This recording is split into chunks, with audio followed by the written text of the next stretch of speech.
संजय गांधी आणि श्रावणबाळ योजनेच्या लाभार्थ्यांना गेल्या 3 महिन्यांपासून पेन्शनची रक्कम मिळालेली नाही। एकट्या करवीर तालुक्यातील सुमारे 1,90,000 लाभार्थ्यांचं अनुदान प्रलंबित आहे। खर्चाला पैसे नसल्यामुळे ज्येष्ठ नागरिकांचे हाल होत आहेत।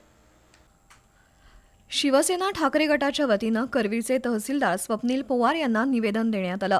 करवीर तालुक्यात संजय गांधी निराधार योजनेचे 69,873 लाभार्थी आहेत, तर श्रावणबाळ योजनेचे 1,24,473 लाभार्थी आहेत। गेल्या 3 महिन्यांपासून या वयोवृद्ध आणि निराधार लाभार्थ्यांना पेन्शनची रक्कम मिळालेली नाही।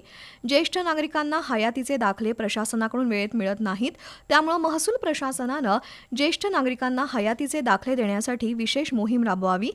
त्याशिवाय तलाठ्यामार्फत वयोवृद्ध लाभार्थ्यांना हयातीचा दाखला घरपोच द्यावा। निराधार आणि ज्येष्ठ नागरिकांच्या योजनांची पेन्शन वेळेत मिळाली नाही तर तीव्र आंदोलन छेडण्याचा इशारा जिल्हा प्रमुख रविकिरण इंगवले आणि करवीर तालुका प्रमुख राजू यादव यांनी दिलाय। यावेळी उपजिल्हाप्रमुख पोपट दांगट, कामगार सेनेचे राजू सांगावकर, राहुल बिरुले, सुनील पारबाणी, रामराव पाटील, गणेश चावरे, कैलास जाधव उपस्थित होते।